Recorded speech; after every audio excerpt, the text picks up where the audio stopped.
Este jueves, a partir de las 6:30, estaré haciendo una de las cosas que más me gusta, narrar fútbol. Estaré narrando el partido entre el Unión Magdalena y Llaneros, aquí en nuestro canal de YouTube. Hey, te espero para disfrutar, tú sabes, las pasiones del fútbol.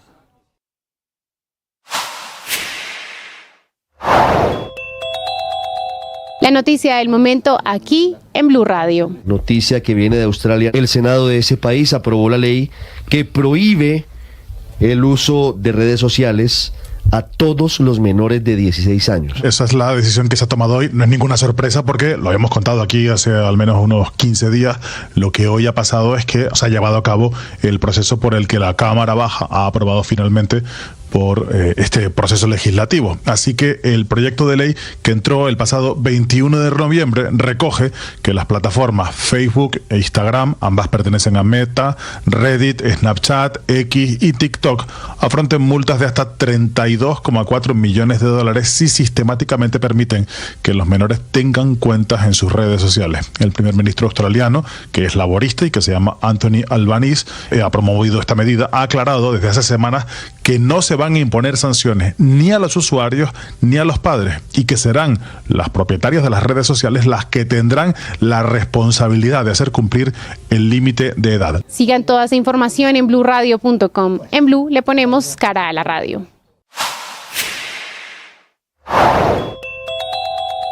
Leonor González Mina, conocida como la Negra Grande de Colombia, falleció a los 90 años en un hogar geriátrico en la ciudad de Cali, dejando un legado imborrable en la cultura colombiana. Nació en la vereda de Robles, en Jamundí, allí en el Valle, el 16 de junio de 1934 y desde niña sabía que quería ser cantante, a pesar de lo difícil que eso pudiera significar en su época. Su carrera comenzó en 1964. Su primer disco fue Cantos de mi tierra y de mi raza. Desde ese momento comenzó a ganarse ese lugar especial en el corazón de todos los colombianos. Sus canciones son un verdadero tesoro de la música colombiana y de la cultura afro. Temas como Mi Buenaventura, Navidad Negra y Yo me llamo Cumbia son solo algunas de las joyas que forman parte de su amplio repertorio. A través de su música y su activismo, luchó por el reconocimiento de las comunidades afrodescendientes y por la igualdad de oportunidades, tanto que en 1998 le picó el bichito de la política y fue elegida como representante a la Cámara por Bogotá por el Partido Liberal. Ahora el legado de Leonor González Mina, la Negra Grande de Colombia,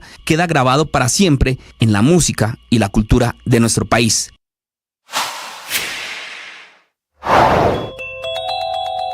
Hoy se abre la convocatoria para los desembolsos de recursos para el primer semestre de 2025, eso sí, con un asterisco gigante. El ICETEX solo va a otorgar créditos para quienes ya empezaron una carrera universitaria y no para quienes aspiraban a hacerlo por primera vez, ir al ICETEX a pedir un crédito para iniciar una carrera universitaria en 2025. La decisión de la Junta Directiva del ICETEX en medio de la crisis financiera provocada por la decisión del gobierno del presidente Petro de ir cambiando el ICETEX para que sea un banco, ya no va a otorgar nuevos créditos porque la plata definitivamente no alcanza. Esa junta directiva del ICETEX que se hizo ayer para salvar los semestres de esos estudiantes que van en quinto, sexto y hasta noveno semestre estuvo precedida no por el ministro Daniel Rojas, que legalmente es el presidente de esa junta, sino por su delegado, el viceministro de Educación Superior Ricardo Moreno. Se aprobaron los créditos para estudiantes antiguos, así se catalogan,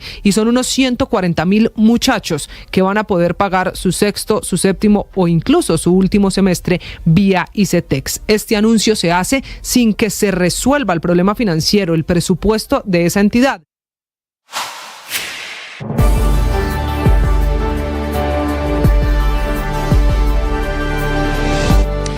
9 de la mañana, 4 minutos. Son impresionantes las cifras de remesas que están enviando los colombianos que viven en el exterior a sus familiares dentro del país. Y ya les cuento por qué.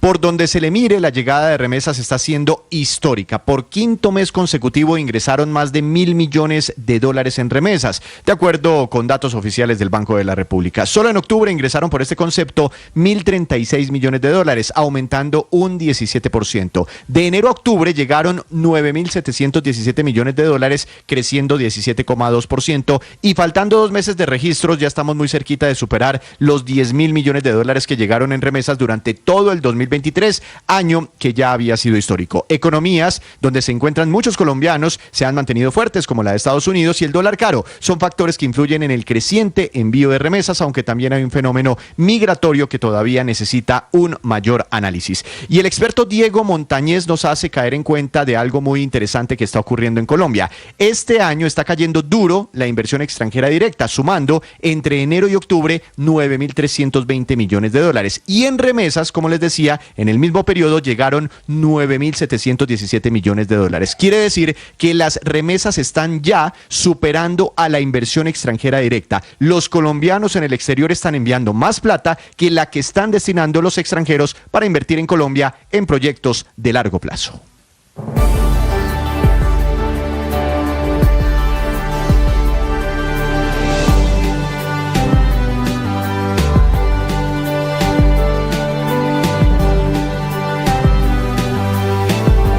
Nueve de la mañana, 6 minutos, millones de dólares en remesas y millones de dólares también en nuevas licitaciones de vías. 1.770 millones de dólares, alrededor de 7.6 billones de pesos, según el proceso licitatorio que se abrió ayer, que abrió la Agencia Nacional de Infraestructura para construir vías en varios departamentos del país, concretamente en Valle del Cauca, Cauca, Nariño y Putumayo con el Ecuador. Concesiones viales que serán a 20 años y que planean conectar estos departamentos con el vecino país. Estás escuchando Blue Radio. Este jueves, a partir de las 6:30, estaré haciendo una de las cosas que más me gusta: narrar fútbol. Estaré narrando el partido entre el Unión Magdalena y Llaneros, aquí en nuestro canal de YouTube. Hey, te espero para disfrutar, tú sabes, las pasiones del fútbol.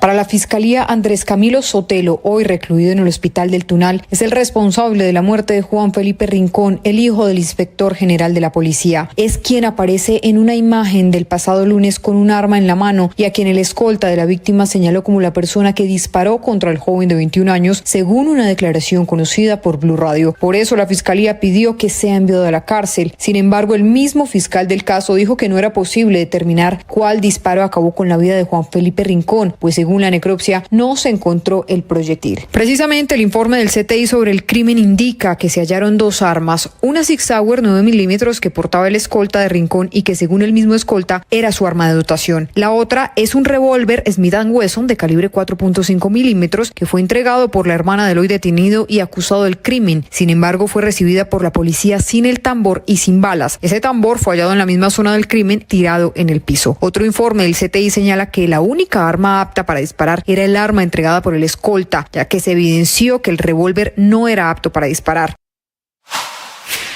Soy Aurelio Suárez, panelista de Blue Radio. Queremos que en el año 2025 todos los días tengamos buenas noticias para todos los colombianos y que en estos días de Navidad disfruten sus fiestas con sus familias y sus amigos.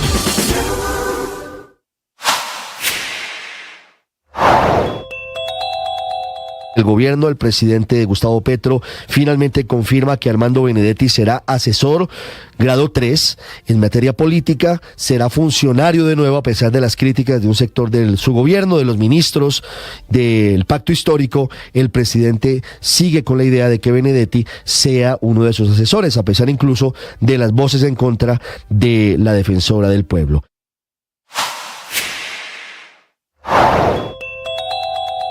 Por un mal trámite se cayó la creación del Instituto Nacional de Donación y Trasplante de Órganos y Tejidos. Es una decisión de la Corte Constitucional que declaró inexequible el artículo 162 de la Ley 2294 de 2023 que le daba vida a este instituto que iba a regular esta práctica en Colombia, todo porque el Congreso desconoció los principios de consecutividad e identidad flexible que dotan de racionalidad y coherencia al trámite legislativo. Su caída sí significa un golpe para el sector de la salud porque se pretendía mejorar las prácticas y en general darle organización institucional a la donación de órganos. El INTOT, como suena su nombre por las siglas, iba a integrar a los diferentes actores que participan en la donación de órganos y tejidos en Colombia, promover la investigación científica, asistir técnicamente a las autoridades de inspección, control y vigilancia y a realizar la distribución y asignación de órganos. No menos importante, coordinar y administrar el listado de pacientes de enfermedades graves y que están esperando por un trasplante que hoy, según cifras oficiales, se acerca a una cifra de 3.500 colombianos.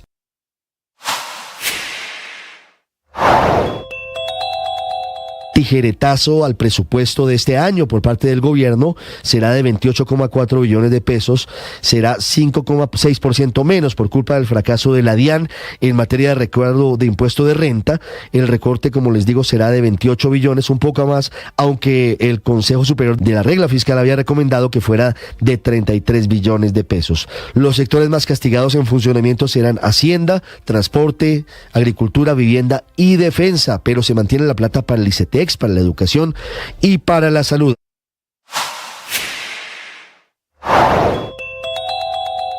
Colombia solicitó ante el Centro Internacional de Arreglo de Diferencias Relativas a Inversiones, el CIADI, la anulación y suspensión del laudo arbitral que ordenó al Estado reembolsar a Telefónica S.A. la suma de 379,8 millones de dólares, tras concluir que el país violó el trato justo y equitativo estipulado en el tratado bilateral con España. El fallo emitido el pasado 12 de noviembre derivó de una demanda presentada por Telefónica bajo el Acuerdo para la Promoción y Protección Recíproca de Inversiones y resolvió en favor de la compañía española. Estás escuchando Blue Radio y bluradio.com.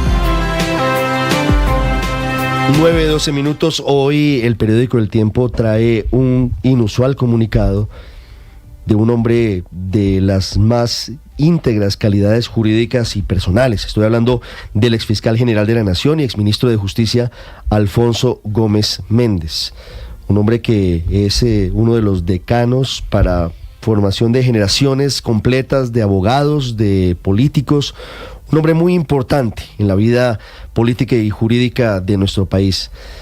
Y relata y revela en ese comunicado el doctor Alfonso Gómez Méndez un episodio supremamente doloroso de su vida personal frente a la situación que rodeó al final de sus días a su hijo Alfonso Gómez Lugo, fallecido el 7 de octubre del 2022, que lo vincula con un episodio que tiene que ver con un hombre muy, muy peligroso, Manuel Castañeda, conocido como el narcochofer, que ha sido convertido en un testigo por parte de personas cercanas al gobierno del presidente Petro en muchos episodios. Manuel Castañeda, que dice haber sido, entre otras cosas, testigo de la fuga de alias Matamba. Manuel Alfonso Castañeda, que entre otras cosas hace algunos días, de manera inusual y prácticamente sacada del sombrero, había entregado una entrevista con unas aseveraciones muy graves, vinculando con posibles irregularidades en su elección a la Procuradora General Margarita Cabello. El exfiscal, exministro Alfonso Gómez Méndez, hoy en su comunicado da, seguramente sin quererlo hacer, la explicación de por qué Manuel Castañeda está disparando en contra de la Procuradora Margarita Cabello. Está vinculado con un episodio con el que pretendía supuestamente este hombre mantener en su cargo a un procurador en la ciudad de Villavicencio. Episodio a todas luces doloroso de la vida personal del exministro Gómez Méndez, pero que tiene una arista que tiene que ver con la forma en la que se están moviendo fichas desde la cárcel, con algunas personas que tienen que ver con el gobierno. Incluso el presidente Gustavo Petro retomó esa entrevista con Manuel Castañeda en la revista Raya con Cecilia Orozco, y también lo hizo el ex canciller Álvaro Leiva Durán. La historia con Camila Carvajal. Sí, señor Ricardo, esta historia en la que voy a intentar ser lo más precisa a los 9 párrafos que publica hoy en el periódico El Tiempo el exfiscal, el exprocurador, el exministro Alfonso Gómez Méndez. Es un comunicado, usted tiene razón, inusual, tiene 9 párrafos, y el exfiscal Alfonso Gómez Méndez comienza hablando de su trayectoria. Recuerda su ejercicio en la vida pública de casi medio siglo, dice que producto de los cargos que ha ocupado y las decisiones que en ejercicio profesional ha tomado, pues ha cultivado muchos enemigos, desde guerrilleros, paramilitares, esmeralderos, banderos, delincuencia común, narcotraficantes y hasta altos funcionarios de las 3 ramas del poder que lo enfrentan y que muchas veces, dice él, querían verlo hasta tras las rejas, pero que son ellos los que hoy están allí producto de sus decisiones. Así comienza el inusual comunicado en el que Alfonso Gómez Méndez termina contando y relatando un episodio muy triste de su vida personal. Él mismo lo titula: voy a contarles algo que tiene que ver con mi hijo mayor, Alfonso Gómez Lugo, fallecido el 7 de octubre de 2022. Y comienza un relato para decir que intentó salvarlo muchas veces, que lidió junto a él con un complejo problema de adicción que lo llevó a tomar muy malas decisiones, algunas que se pueden cuestionar desde el punto de vista ético, pero que él hizo lo que haría cualquier padre de familia para sacarlo de allí y ayudarlo a enderezar el camino, producto de lo que él mismo llama unas malas decisiones, pero que finalmente eso no se logró. Él lo reconoce, dice: no lo logré, comillas, y hoy tengo conocimiento de un grupo de personas que están recorriendo las salas de redacción de los medios para filtrar una noticia tergiversada y para vengarse de mí, usando la historia de mi hijo Alfonso. Y cuenta la historia. Dice que en marzo de 2021, ese día, su hijo tuvo un contacto con Manuel Castañeda, hoy conocido como el narcochofer. En ese momento se conocían porque había sido parte del esquema de seguridad, tanto del doctor Alfonso Gómez Méndez como de su hijo, y que Manuel Castañeda, el narcochofer, lo contactó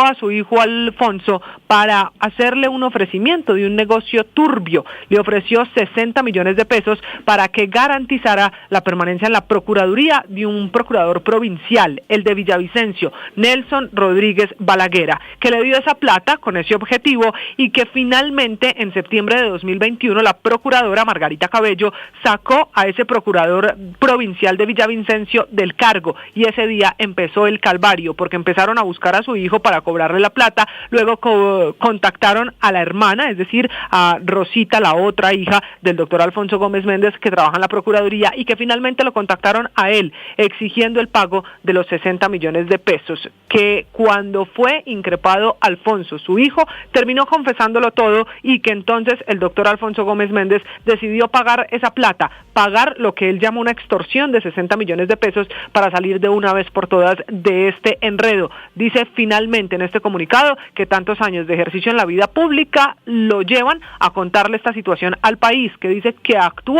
siempre en la legalidad y que su recorrido no tiene ninguna tacha. Estás escuchando Blue Radio.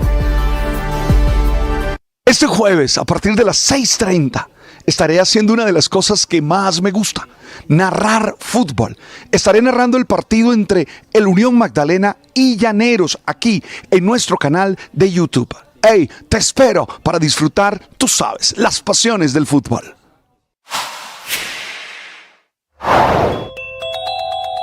Habló el presidente de Rusia, Vladimir Putin, sobre la arremetida contra Ucrania de las últimas horas. El presidente ruso, Vladimir Putin, ha afirmado que el ataque de esta mañana contra Ucrania con 90 misiles y 100 drones se ha efectuado en respuesta al uso de armas occidentales de largo alcance contra el territorio ruso. Putin ha señalado que han sido alcanzados 117 objetivos en esa cumbre de la Alianza Militar Postsoviética, lo que se conoce como Organización del Tratado de Seguridad Colectiva. Putin ha asegurado que la producción en serie del nuevo misil balístico hipersónico Oresnik, que fue utilizado por primera vez la semana pasada en un ataque contra una fábrica militar ucraniana, ya ha comenzado. Así que eso podría suponer también un incremento en la tensión y seguramente un problema para los tratados de no proliferación de armas entre Estados Unidos y Rusia. Pero en cualquier caso se refería al ataque de esta mañana. Ese ataque ha dejado a más de 1 millón de personas sin suministro eléctrico en un país que está asomándose al invierno y que tiene temperaturas que no superan los 3 grados Celsius. Para ser felices necesitamos ser generosos. ¿Y qué significa ser generosos? Significa entender que codiciar, que retener no da plenitud, que solo hay plenitud cuando intercambiamos, cuando hacemos correr los dones que tenemos. cuando somos capaces de desprendernos de aquello que definitivamente puede ayudar a otro, puede hacer crecer a otro. La generosidad es confianza, la generosidad es agradecimiento, la generosidad es compromiso con los demás, la generosidad trae crecimiento y riqueza, te lo aseguro. Ánimo, sé generoso, tú sabes. Tijera y machete al presupuesto general de la Nación para este año. Recorte finalmente por 28 billones de pesos, 5.6% del total proyectado para este año ante la caída en el recaudo tributario. 9:21, ¿está listo para la narración de esta noche de la final de la B, padre? Sí, un poco asustado porque tengo mucho rato que no lo hago. Mucho, es decir, no sé, como 10 años que no hago eso. No, mentiras, tal vez el último partido fue Unión Tigre. Eso fue, 2018 por allá. Sí, hace mucho rato he perdido el time. Ayer toda la tarde, toda la noche ensayé. ¿Y eso cómo se ensaya? Padre, yo tengo una pregunta. Eso se ensaya viendo partidos, tratando de conocer a los jugadores. He estudiado a los jugadores. Mire, me dice un oyente que la polla va a quedar Llaneros 1, Unión 0. Ah, bueno, está bien. ¿Cómo narraría usted ese gol de Llaneros? Si ese oyente sabe de pollas, no hay problema. Yo no tengo ningún lío que... Sabe de fútbol, yo no creo que sepa de pollas. Ah, bueno, está bien, no hay problema. ¿Cómo narraría ese gol? De Llaneros. En contra. No, profesional, eso sí. ¿Cómo? No. Igual, con la misma energía. Con la misma emoción, claro. Con emoción. ¿Usted escuchó la cuña? Los narradores tenemos que, comunicar emociones. Tienen que pensar en los hinchas de Villavicencio. Sí, no, y yo respeto y aprecio a los hinchas de Villavicencio, y si me presto para eso, que me gusta hacerlo además, es porque creo que toca hacerlo con la objetividad y la ética de siempre. Es decir, usted no va a ser un narrador hincha. No, Dios me libre. Sí. Yo fui de esos que aprendí que no se podía comentar con camiseta de equipos puestos. Mira, ¿tú te acuerdas que esa era la ofensa antes? Claro, a las 6:50 de la tarde por el canal de YouTube. Ahí está la promoción al aire. Escuché la promo ayer, tal vez a las 5 de la mañana. Yo dije, ¿esto qué es? Además, porque lo deja uno intrigado diciendo, el padre Linero vuelve a sus andanzas. Yo sí pensé que dije, se va a regresar. Pero es que padre Linero iba. Yo sí Iba- pensé que Alberto José iba a transmitir como los locutores esos de Boca. Una misa, ¿te yo me acordás? imagino. ¿Te acordás? Cuando Una le misa. meten gol a Boca, gol. Y cuando mete gol Boca, No, pues ¿te acuerdas de No, Marcelo? pero eso es lo que esperábamos, ¿no? A mí no me chocan los locutores con camiseta, ¿no? Bueno, lo que pasa es que soy de otra época. Esa era una época. La ofensa en esa época del periodismo era decirle a alguien, tú comentas con camiseta. Eso era ofensivo. Oiga, ¿usted se acuerda Hoy de se volvió Marcelo una virtud Araújo para en el algunos. 5-0? Sí, ¿Se claro. acuerda de Marcelo Araújo en el 5-0? Icónico. Hoy en día Moyo es el más representativo de los hinchas con camiseta. Colombia 5, la Argentina 0. No decía más. No decía más. Bueno, no sé, estoy asustado. Tengo que decirle que estoy asustado. Llanero Hacia- 5, Magdalena. No, hombre. Hombre, Aurelio. Mire, yo que le tengo aprecio a Aurelio, mire con lo que va a salir. No, 9:23. Se le está perdiendo la objetividad al narrador. No. Hasta ahí le ¿Cómo llegó la cayó de objetividad al fácil? Linero. ¿Cómo cayó de fácil? Cayó fácil. Facilito. Gracias, Aurelio. Ay, Dios Quedó mío. en evidencia. Víctor, ¿qué pasa con el dólar? Hoy, en festivo en Estados Unidos, ya comienzan los Sí. desfiles de Acción de Gracias en Nueva York, en Acción Chicago, de gracias en Filadelfia. en Estados Unidos es un festivo, por ende Wall Street está cerrado, Ricardo, entonces el dólar en Colombia no opera bajo su modalidad habitual. La tasa representativa del mercado que tenemos para hoy de 4.406 pesos con 16 centavos se mantiene estable para mañana, será la misma para el cierre de esta semana, pero sí hay unas operaciones en un mercado alterno que es el Next Day, donde pues transan divisas, otros tipos de inversionistas y no se mueve mucho dinero. Allí el dólar está bajando 20 pesos, cotización promedio 4.386 pesos. En el mundo el dólar frente a las principales monedas está bajando, o mejor, está subiendo 0,2%. La verdad, los mercados muy tranquilos. Cuando se apaga Wall Street, el resto del mundo se tranquiliza, o por lo menos no se ven muchas fluctuaciones. El euro en pesos colombianos está cayendo hasta los 4.624 pesos, cae 9 pesos. Los mercados de acciones en Europa suben 0,56%. El petróleo de referencia Brent está subiendo 0,6%, supera los $73 por barril. Y estamos haciendo una actualización diaria, Ricardo, del café, porque sigue batiendo récords. Hoy se está pagando la carga de café en Colombia en promedio a 2.785.000 pesos en las principales cooperativas del país. Un nuevo histórico, un nuevo récord para el café. Saludo en segundos a la consejera para las víctimas, paz y reconciliación de Bogotá. Antes voy a Venezuela, Santiago Martínez, y la tensión creciente en Caracas en materia política. 9:25, doctora Isabelita Mercado, buenos días. Buenos días. Doctora Mercado, ¿qué está pasando hoy con la atención a los indígenas y a los campesinos que están en Bogotá? Bueno, muy buenos días, Ricardo, y a todos los que nos oyen en este momento. Pues en Bogotá en este momento tenemos dos situaciones frente a la atención a la población en Vera que está en la ciudad. Tenemos, pese al retorno del Parque Nacional, todavía una cifra alrededor de los 1.600 personas pertenecientes a la comunidad en Vera que están en distintos lugares de la ciudad, están en la UPI La Rioja, están en la UPI La Florida, y tenemos 130 que estamos a la espera de que la unidad de víctimas pues cumpla su palabra y lo reubique como nos había establecido. Y adicionalmente tenemos un grupo cercano a los 2.000 que están frente a la Agencia Nacional de Tierras, también demandándole al gobierno el cumplimiento de acuerdos adquiridos previamente. Sí. ¿El gobierno ha cumplido los acuerdos, doctora Mercado?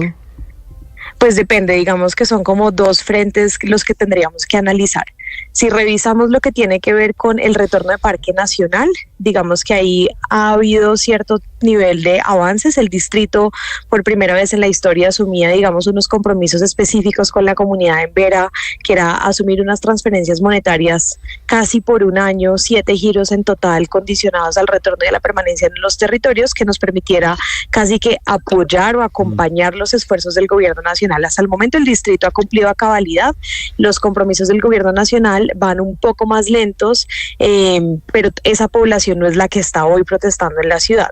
Sin embargo, frente a ese como englobado de compromisos hay un incumplimiento, ya que la unidad de víctimas se ha comprometido en sacar de albergues a 130 personas que hoy está asumiendo el distrito desde el 8 de noviembre y desafortunadamente no cumplió esa fecha y no tenemos certeza de cuándo se hará ese traslado. Acá yo quisiera recordar que hasta hoy, solamente en el año 2024, el distrito ha invertido más de 17.000 millones en la atención a la población en Vera en la ciudad. Doctora Mercado, ¿y qué va a pasar con los indígenas que llegaron de Risaralda y Chocó y que están desde hace varios días al frente del CAN, en la Agencia Nacional de Tierras? Frente a esa comunidad que está frente al CAN, lo que está pasando es que al inicio del gobierno de la administración de Gustavo Petro, una delegación de ese mismo grupo vino un poco a hablar de las deudas históricas que habían frente a los resguardos en los territorios, en el territorio de Risaralda. Acá estamos hablando de unos temas de vías terciarias, de pavimentación de vías, de mejoramiento de caminos reales, de temas de acceso a salud, acceso a educación, presencia del ICBF y demás. El gobierno se ha comprometido en el primer año, digamos que avanzar sustancialmente en esos compromisos. Incluso hubo una asamblea de la Nación en Vera en el mes de junio, en la que yo estuve presente a las afueras de Pereira, donde fueron distintas entidades del gobierno nacional a presentar casi que un cronograma y un plan de choque para acelerar el cumplimiento de esos compromisos, pero desafortunadamente, siendo noviembre, pues las comunidades no ven realmente avances frente a esos temas y por eso deciden movilizarse a Bogotá. Claro, ¿y qué va a pasar si se prolonga esta protesta? El gobierno nacional dice que sería responsabilidad del distrito reubicarlos.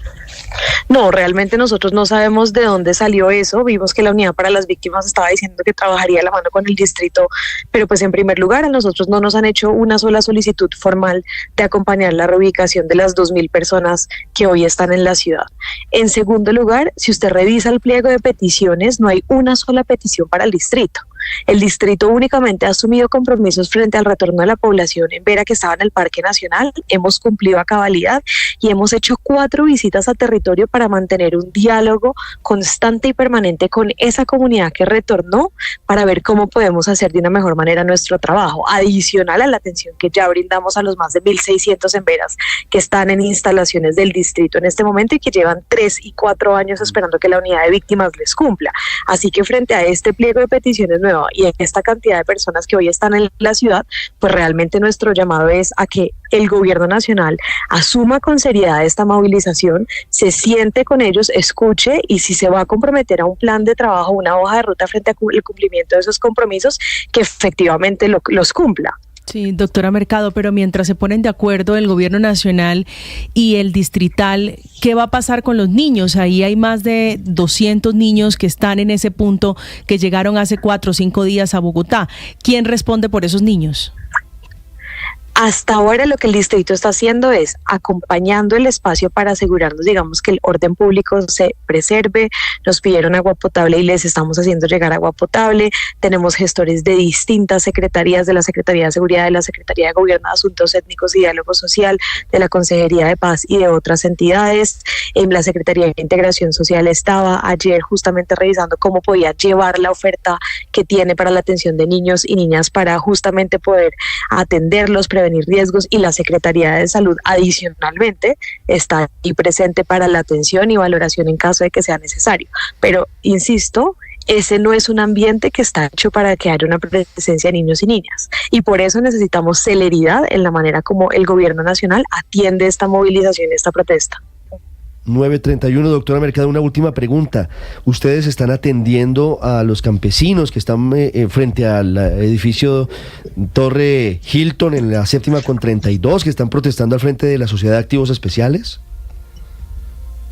La protesta que ayer tuvimos, que estaba bloqueando la 7ª al frente del edificio San Martín, ayer tuvimos un bloqueo que duró casi todo el día. Desde la Secretaría de Seguridad y la Secretaría de Gobierno se rechazó sobre todo que se utilizara a las camionetas de la UNP y a esquemas de protección en el marco de esa protesta, ya que esa no es la función de ese tipo de elementos de protección, por así decirlo. Pero después entendemos que el gobierno nacional logró avanzar en esa negociación y finalmente en la noche se retiraron las camionetas que estaban realizando el bloqueo. Es decir, ya hoy no hay bloqueo, pero la protesta sigue.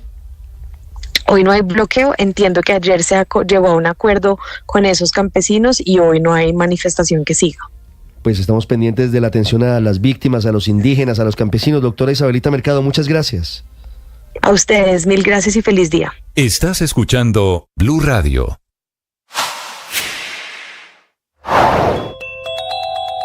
La noticia del momento aquí en Blue Radio. Noticia que viene de Australia. El Senado de ese país aprobó la ley que prohíbe el uso de redes sociales a todos los menores de 16 años. Esa es la decisión que se ha tomado hoy. No es ninguna sorpresa porque lo habíamos contado aquí hace al menos unos 15 días. Lo que hoy ha pasado es que se ha llevado a cabo el proceso por el que la Cámara Baja ha aprobado finalmente por este proceso legislativo. Así que el proyecto de ley que entró el pasado 21 de noviembre recoge que las plataformas Facebook e Instagram, ambas pertenecen a Meta, Reddit, Snapchat, X y TikTok, afronten multas de hasta $32,4 millones si sistemáticamente permiten que los menores tengan cuentas en sus redes sociales. El primer ministro australiano, que es laborista y que se llama Anthony Albanese, ha promovido esta medida, ha aclarado desde hace semanas que no se van a imponer sanciones ni a los usuarios ni a los padres, y que serán las propietarias de las redes sociales las que tendrán la responsabilidad de hacer cumplir el límite de edad. Sigan toda esa información en bluradio.com. En Blue le ponemos cara a la radio.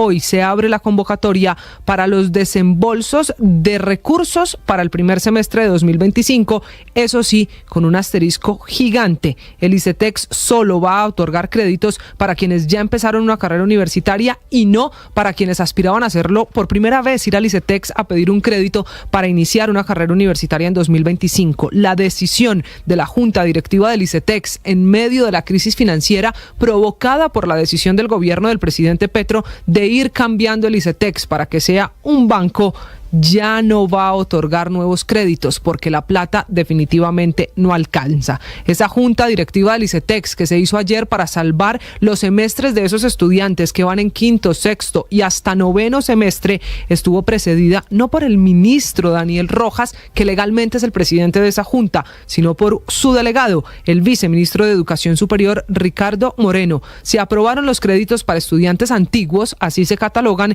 y son unos 140.000 muchachos. Son las 9 de la mañana con 34 minutos y hablamos de deportes en Mañanas Blue. Está emocionante la Liga Betplay Di Mayor. Tolima lidera el grupo B tras vencer 1-0 a América en el Murillo Toro de Ibagué. David González mantiene la calma, aunque su equipo se perfila como el favorito a pasar a la final.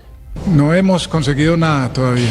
Ha sido un semestre donde nos tocó vivir y pasar muchos obstáculos, lesiones, suspensiones, y además de eso la parte volitiva creo que es lo esencial, el hambre que tenemos todos, las ganas que tenemos todos de ser campeones. El América, que fue segundo en el todos contra todos, bajó su rendimiento y es último del cuadrangular con apenas un punto. El uruguayo Jorge Polilla da Silva fue autocrítico. Jugamos muy mal. Era muy difícil que jugando como lo hicimos hoy pudiéramos haber ganado. Creo que fue uno de los partidos más flojos del equipo. En el segundo tiempo creo que no generamos ni una situación de riesgo y así es muy difícil. Tolima nos superó en todos los aspectos, pero lógicamente que estamos muy tristes porque estábamos ilusionados con poder pelear la liga. No está tranquilo el Polilla, en donde sí están felices es en Barranquilla, pues Junior sacó el empate sobre la hora frente a Once Caldas en Manizales. El rebote contra el palo, salió el arquero, la bola adentro.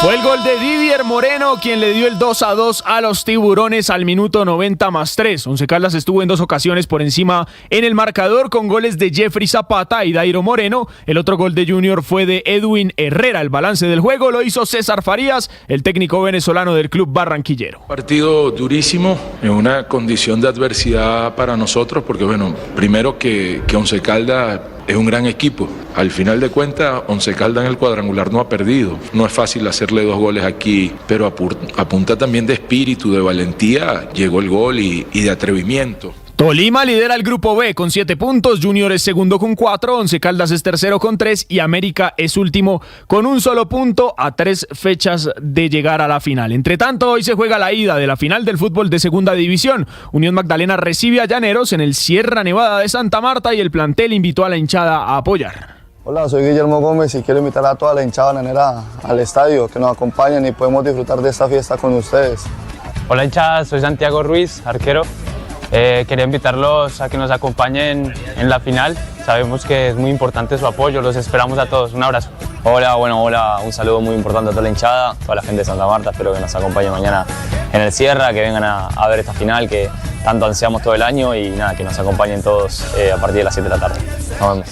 7 de la noche será ese partido entre Unión Magdalena y Llaneros, la final de ida, la primera final de este semestre en el fútbol de ascenso en Colombia. Y en Europa, un colombiano se reportó con gol en la Champions. Algo indica Italiano desde afuera para que se muevan sus futbolistas en el área. Al centro del Cochiani se está. John-Hanner Lucumí, el defensor central de la selección Colombia, anotó para el Boloña en la derrota 1-2 frente al Lille de Francia. Lucumí marcó su primer tanto con el equipo italiano, que no marcaba por Champions hace 60 años, desde la edición de 1964. Luis Díaz fue titular y jugó los 90 minutos en la victoria 2-0 de Liverpool sobre Real Madrid, con goles de McAllister y Cody Gakpo. John Durán jugó 12 minutos en el empate sin goles del Aston Villa contra la Juventus, y Yasser Asprilla y John Solís entraron desde el banco y sumaron minutos en la derrota del Girona frente al Storm de Austria. Y en México hay alegría con los Cholos de Tijuana por cuenta de varios colombianos. Rivera se junta, pide que alguien se desprenda. El trazo largo, no hay fuera de lugar. La baja Zúñiga con el Chicharrón, el disparo. Fuera de lugar. Es el gol de José Raúl La Pantera Zúñiga, que tiene un gran presente goleador. Suma 4 anotaciones en los últimos 3 partidos y aportó anoche para el 3-0 de Tijuana sobre Cruz Azul en la ida de los cuartos de final de la Liga Mexicana. Al principio fue bastante difícil, obviamente no conocía al profe, no conocía su estilo de juego. Para mí fue un poquito difícil poder asimilar su estilo al principio, pero bueno, me concienticé que podía demostrar y que podía mucho más. El profe habló conmigo, me dio esa confianza y bueno, ahorita se está viendo retribuido con los goles. Habla del profe, se refiere a otro colombiano, Juan Carlos Osorio, que tiene a los hinchas soñando con una semifinal, y la asistencia del gol la dio otro colombiano, Cristian Rivera, quien además es el capitán del equipo. Y en Argentina hay sorpresa por la eliminación de Boca en la Copa Argentina. Va a venir otro centro al área para Santos. Monzato otra vez. ¡Gol! Fue el 4-3 para Vélez, marcado por Agustín Bouzat en la derrota sobre Boca, o en la victoria mejor sobre Boca Juniors, para clasificar a la final de la Copa Argentina. Vélez jugará la final frente a Central Córdoba y es el primer gran fracaso del Boca de Fernando Gago. Nos pusimos arriba en el resultado y después a partir de eso quise cerrar el partido, quise que se termine ya la situación, teníamos un hombre menos y lamentablemente nos vamos con un resultado que duele y nos deja sin la posibilidad de llegar a una final. El finalista entonces es Vélez, el equipo de Gustavo Quinteros, el ex técnico de las selecciones boliviana y ecuatoriana. 9:40, los deportes en Mañanas Blue. Este jueves, a partir de las 6:30, estaré haciendo una de las cosas que más me gusta, narrar fútbol. Estaré narrando el partido entre el Unión Magdalena y Llaneros, aquí en nuestro canal de YouTube. Hey, te espero para disfrutar, tú sabes, las pasiones del fútbol.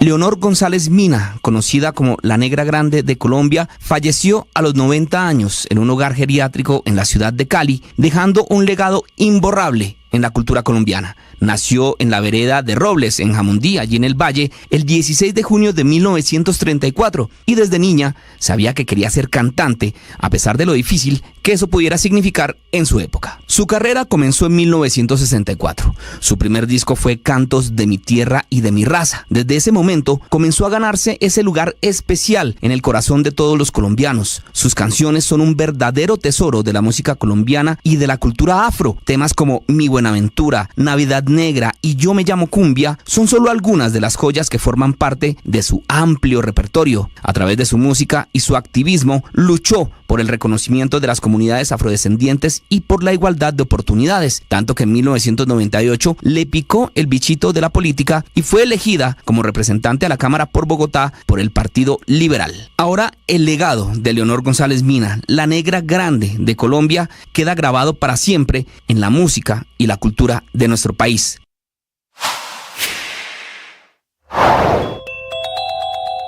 Para la Fiscalía, Andrés Camilo Sotelo, hoy recluido en el Hospital del Tunal, es el responsable de la muerte de Juan Felipe Rincón, el hijo del inspector general de la policía. Es quien aparece en una imagen del pasado lunes con un arma en la mano y a quien el escolta de la víctima señaló como la persona que disparó contra el joven de 21 años, según una declaración conocida por Blue Radio. Por eso la Fiscalía pidió que sea enviado a la cárcel. Sin embargo, el mismo fiscal del caso dijo que no era posible determinar cuál disparo acabó con la vida de Juan Felipe Rincón, pues según la necropsia no se encontró el proyectil. Precisamente el informe del CTI sobre el crimen indica que se hallaron dos armas, una Sig Sauer 9 milímetros que portaba el escolta de Rincón y que según el mismo escolta era su arma de dotación. La otra es un revólver Smith & Wesson de calibre 4.5 milímetros que fue entregado por la hermana del hoy detenido y acusado del crimen. Sin embargo, fue recibida por la policía sin el tambor y sin balas. Ese tambor fue hallado en la misma zona del crimen, tirado en el piso. Otro informe del CTI señala que la única arma apta para disparar era el arma entregada por el escolta, ya que se evidenció que el revólver no era apto para disparar.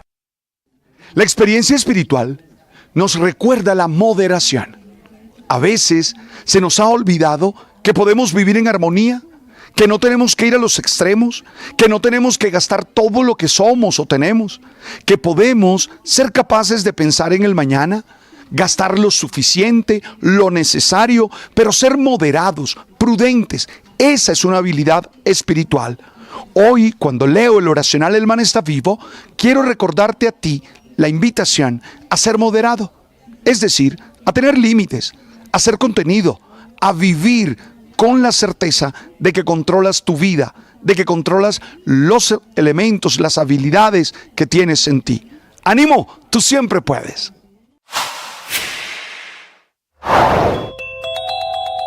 El gobierno del presidente Gustavo Petro finalmente confirma que Armando Benedetti será asesor grado 3 en materia política, será funcionario de nuevo a pesar de las críticas de un sector de su gobierno, de los ministros del pacto histórico. El presidente sigue con la idea de que Benedetti sea uno de sus asesores, a pesar incluso de las voces en contra de la defensora del pueblo.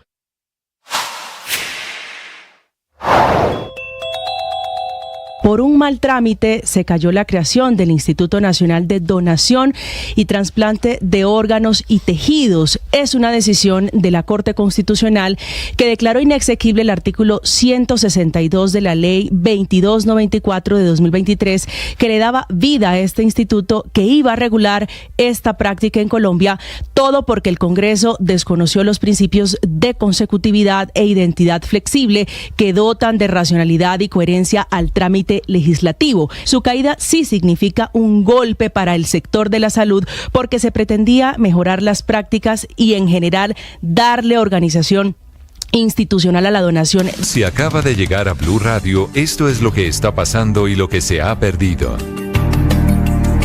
9:45, atención, se conocen nuevos elementos en la escabrosa historia del asesinato del hijo del inspector general de la Policía Nacional de Colombia, que sigue siendo un misterio. Se van conociendo videos, nuevos elementos que podrían ser tenidos en cuenta por la justicia en este episodio. Felipe García.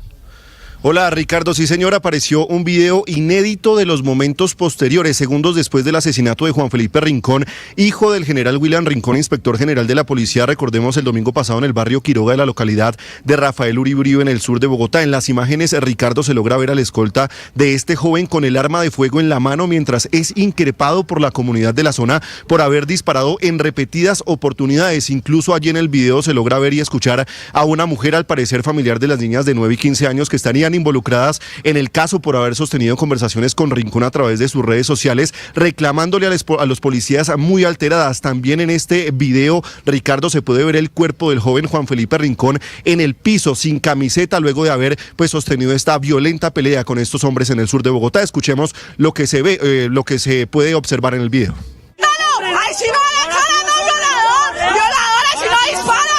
¡Que usted también, otro pedófilo! ¡Por hijos de perra! ¡Prendan a ese hijo de puta! Le disparó a 3 personas, me disparó a mí. Nos disparó a todos, entonces ¿qué? ¿Por qué? Fue de perras violadores. Viene a ganar de policía y no ni chimba. Como le mencionó Ricardo, en esas imágenes se logra ver al hombre de camiseta y gorra blanca, quien fue identificado, recordemos, como Sergio Felipe Rico, quien se identificó a su vez como miembro activo de la policía a cargo de la seguridad de la víctima, de Juan Felipe Rincón. Allí se ve el arma de fuego con la cual este hombre disparó en repetidas oportunidades, pistola que, recordemos, está en poder de la fiscalía. En ese video, también compartido a través de redes sociales, no se logra ver a Andrés Camilo Sotelo, el joven de 20 años a quien le atribuyen el asesinato de Rincón. Sin embargo, recordemos que este fue capturado en el lugar de los hechos. Momentos después fue un familiar de Sotelo quien entregó la segunda arma de fuego involucrada en el asesinato, que también está en poder de la fiscalía y que luego de una inspección, recordemos, se determinó que esta no era apta para disparar. 9:47, como los malos estudiantes intentando salvar el año a última hora, el embajador de Colombia en el Reino Unido, Roy Barreras, está adelantando reuniones de urgencia con funcionarios británicos y ahora la propuesta, Catherine Ávila, es que aplacen la entrada en vigencia del cobro de la visa al menos hasta que termine el mes de diciembre. ¿Qué está planteando el embajador Barreras? Sí, señor Ricardo, el embajador Roy Barreras informó a través de su cuenta de X que está solicitando al Reino Unido reuniones de urgencia para revisar la solicitud del gobierno de Colombia al gobierno británico de reconsiderar esa decisión de reimponer la visa a los colombianos, pero además dice que la propuesta del gobierno será que el periodo de transición se extienda hasta el 15 de enero. Esa será pues la propuesta que planteará. El embajador compartió 2 cartas, una primera dirigida a Yvette Cooper, el secretario de Estado para el Ministerio del Interior del gobierno británico, y otra para la ministra para las Américas, baronesa Champman, en las que Barreras pide un encuentro personal con estos 2 funcionarios, mencionando lo afectados que están los colombianos que ya tenían programados, por ejemplo, sus planes turísticos, sus paquetes para ir a Europa y que ya no alcanzan ni a cambiar las fechas y mucho menos a solicitar la visa. Escribe el embajador pues que esta reunión tiene el fin de encontrar soluciones y recordemos que si el Reino Unido no reconsidera su decisión, el gobierno colombiano en cabeza del presidente Gustavo Petro ha dicho que van a aplicar el principio de reciprocidad y pondrán visa a los ciudadanos británicos que quieran visitar el país, lo que significaría, por supuesto, un impacto para el turismo. Ahí está la teoría del padre de la reciprocidad. Las reuniones del embajador Barreras son con la ministra del Interior, Yvette Cooper, intentando enmendar la plana a última hora. 9:49. Vamos a Toledo, norte de Santander. Siguen las preocupaciones porque se suspendió la mesa de diálogos y sigue la toma por parte de un grupo de campesinos de la planta de Gibraltar. Richard Quiñones. No se ha logrado un acuerdo entre los manifestantes y los delegados del gobierno nacional. En las últimas horas se detuvieron estas negociaciones y esto podría ser el inicio de una suspensión aún más larga de las operaciones en la planta de gas de Gibraltar, que podrían tomarse hasta 15 días. Daniel Leonardo Parra es el personero del municipio de Toledo, en norte de Santander. Anoche se suspendió la mesa de diálogo entre el gobierno y y los manifestantes se retomarán 9 de diciembre. No sabemos en realidad si esa fecha pueda ser anterior. Sin embargo, la planta ahorita en este momento sigue fuera de operación. Los manifestantes pues permanecen dentro de las instalaciones. En esta región 4 municipios se verán afectados si continúa estas protestas en la planta de gas. Es por eso que diferentes sectores le han pedido al gobierno nacional revisar a fondo una solución apropiada. 9:50. Don Oscar Domínguez es el director de la Asociación Colombiana de Universidades, hablando de lo que está ocurriendo con ICETEX, la apertura hoy de la convocatoria para el pago de los compromisos adquiridos para el año entrante con más de 140.000 estudiantes. Doctor Domínguez, buenos días. Ricardo, muy buenos días. Un saludo a usted y a toda la mesa de trabajo. Muchas gracias. ¿Cómo analizan ustedes la crisis y la actual situación y la solución que plantea el gobierno, eso sí, sin abrir nuevas convocatorias? Sí, sin duda, Ricardo, el tema es favorable. Hay que decir también que sobre esto hay muy pocas cosas documentadas. Creo que han sido ustedes, precisamente, los medios de comunicación los que han ilustrado a la sociedad respecto de lo que está pasando.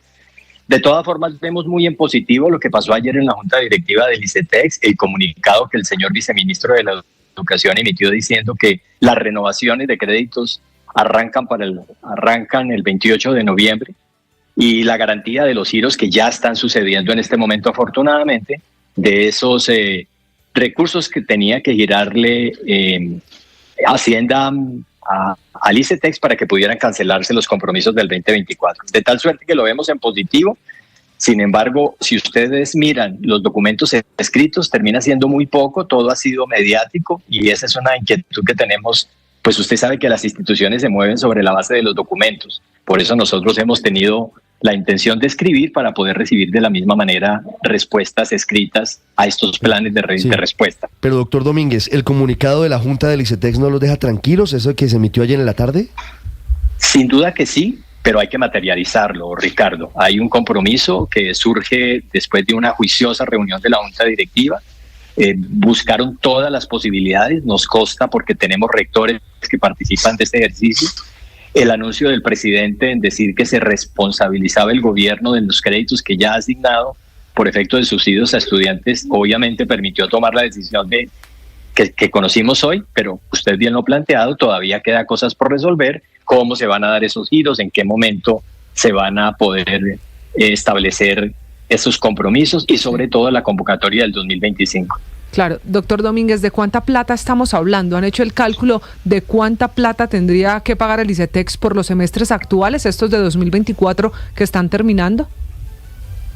Ya la cifra inicialmente, bueno, lo que debía Hacienda y ICETEX por diferentes conceptos eran 400.000 millones. Creo que con las últimas semanas se llegó a la cifra a las universidades privadas, o instituciones privadas, ya llegó a 134.000. Es de ese valor del que estamos hablando para el 2024 que ya está en proceso de cancelación a las instituciones. Esa es la cifra del 2024. Ya para el 2025 tenemos una cifra calculada de 1.4 billones, que eso es fundamentalmente lo que cuesta renovar todos los créditos que tiene el ICETEX en el compromiso de apoyo que da el Estado. Sí, doctor Domínguez, una pregunta final. ¿Cuál podría ser el efecto en el sistema de educación superior de Colombia con lo que está ocurriendo hoy con ICETEX? El hecho de que no se abra una convocatoria para créditos para el año entrante y el riesgo para las universidades privadas. ¿Esto cómo puede traducirse en el mediano plazo? Mire, para ponérselo muy sencillo es, el reporte del gobierno de estos 2 años de gobierno es que el aumento de la matrícula de los 500.000 cupos que habíamos propuesto logramos avanzar 100.000, más o menos 110.000. Si nosotros ese aumento adicional de cobertura no le permitimos a los jóvenes al contingente que estaba previsto para el 2025, perderíamos 60.000 estudiantes. Eso es más o menos la población, un poco más de la población de la Universidad Nacional de Colombia. Es de eso de lo que estamos hablando, por eso nuestra preocupación, pero si me preguntaran el impacto, de eso estaríamos hablando. No abrir una convocatoria nueva para el 2025 con estas condiciones de crédito significa que más o menos 60.000 estudiantes no tendrían la posibilidad de acceder a la educación superior. Doctor Domínguez, muchas gracias. A ustedes, muchas gracias por preocuparse por este tema. Estás escuchando Blue Radio. Este jueves, a partir de las 6:30, estaré haciendo una de las cosas que más me gusta, narrar fútbol. Estaré narrando el partido entre el Unión Magdalena y Llaneros aquí en nuestro canal de YouTube. Hey, te espero para disfrutar, tú sabes, las pasiones del fútbol. Colombia solicitó ante el Centro Internacional de Arreglo de Diferencias Relativas a Inversiones, el CIADI, la anulación y suspensión del laudo arbitral que ordenó al Estado reembolsar a Telefónica S.A. la suma de $379,8 millones tras concluir que el país violó el trato justo y equitativo estipulado en el tratado bilateral con España. El fallo emitido el pasado 12 de noviembre derivó de una demanda presentada por Telefónica bajo el Acuerdo para la Promoción y Protección Recíproca de Inversiones y resolvió en favor de la compañía española. En su decisión, el tribunal señaló que Colombia debía devolver a Telefónica el monto pagado en 2017 al Ministerio de Tecnologías de la Información y las Comunicaciones por orden de un tribunal arbitral colombiano. Ahora, la Agencia Nacional de Defensa Jurídica del Estado, al revisar el contenido del fallo, argumentó que el tribunal se extralimitó manifiestamente en sus facultades y quebrantó normas esenciales de procedimiento. Además, indicó que no se justificaron adecuadamente los fundamentos sobre responsabilidad y daños. Por ello, Colombia invocó el artículo 52 del convenio CIADI para buscar la anulación del laudo.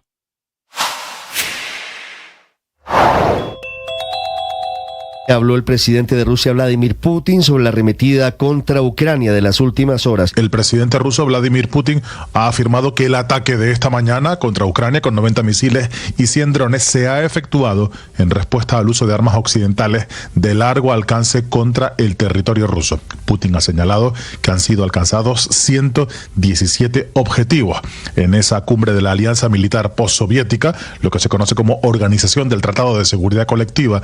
Putin ha asegurado que la producción en serie del nuevo misil balístico hipersónico Oresnik, que fue utilizado por primera vez la semana pasada en un ataque contra una fábrica militar ucraniana, ya ha comenzado. Así que eso podría suponer también un incremento en la tensión y seguramente un problema para los tratados de no proliferación de armas entre Estados Unidos y Rusia. Pero en cualquier caso se refería al ataque de esta mañana. Ese ataque ha dejado a más de 1 millón de personas sin suministro eléctrico en un país que está asomándose al invierno y que tiene temperaturas que no superan los 3 grados Celsius. Para ser felices necesitamos ser generosos. ¿Y qué significa ser generosos? Significa entender que codiciar, que retener no da plenitud, que solo hay plenitud cuando intercambiamos. El telón de fondo de lo que está ocurriendo con Inglaterra y la exigencia de nuevo de visas para los colombianos para ingresar a su país se da en el marco de la presentación de un informe de la OCDE llamado Perspectiva de la Migración Internacional 2024, que ubica a Colombia como el segundo país con mayor número de solicitudes de asilo a nivel global. El especialista en migraciones internacionales de la OCDE, Thomas Liebig, está con nosotros. Señor Liebig, buenos días. Buenos días desde París. Gracias por estar con nosotros. ¿Cuáles en su concepto son las causas de que Colombia sea el segundo país con más solicitudes de asilo en el mundo? Bueno, si miramos esas cifras con un poco más de profundidad, vemos que casi 2 de cada 3 solicitudes de asilo de colombianos se han puesto en los Estados Unidos. Entonces, claramente está muy vinculado con la situación allá en este país, con la frontera sur. Y con la solicitud de colombianos de buscar una mejor vida allá. Y al mismo tiempo vemos que el porcentaje de esos pedidos de asilo, de las solicitudes de asilo de los colombianos que están aceptados, que realmente tienen el estatuto de protección internacional después del proceso de investigación de la solicitud, es muy baja. Menos que 10% obtienen en los países de la OCDE un estatus de refugiado. Es decir, que solamente una pequeña parte realmente viene por razones de protección internacional y muchos otros vienen por otras razones, como para buscar oportunidades económicas, para tener una vida mejor o un mejor trabajo, pero esos canales del asilo claramente no están hechos para esos deseos. Sí, sobre eso le iba a preguntar, señor Liebig. ¿Estas solicitudes de asilo podrían mostrar una migración disfrazada de colombianos? Claramente, porque y parece que hay mucha gente que están tomando ese camino del asilo, aunque no tienen necesidad de protegerse o su familia. Vienen para tener una mejor vida, para un mejor trabajo. Pero por eso hay otros canales. Hay la migración de trabajo, que claramente en el caso de los Estados Unidos es muy difícil, pero en los países europeos, por ejemplo, como Reino Unido, como España, como Alemania, hay opciones para migrar por la migración laboral, y de hecho, por ejemplo, en Alemania se han abierto mucho en los últimos años la posibilidad de venir por razones del trabajo, y justamente para evitar que la gente toman el promedio del asilo, aunque solamente buscan un mejor trabajo. ¿Y por qué deciden entonces irse por la vía del asilo? ¿La gente cree que a través de ese camino garantizan su estadía fuera de Colombia? Parece que hay una mala información de esa gente, y claramente que también hay redes que están interesados a darles esta información falsa sobre las opciones que hay en los países de destino. Claramente, si uno pide asilo y no tiene derecho a la protección internacional, porque no es en una situación de necesidad de protección sensu stricto, va a tener muchas dificultades de quedarse en el país, y va a tener, en el mejor caso, un estatus muy instable, y en muchos casos van también a estar obligados de retornar a Colombia después de un proyecto migratorio que no se ha manifestado por lo bueno. Sí. Y seguramente esta presión para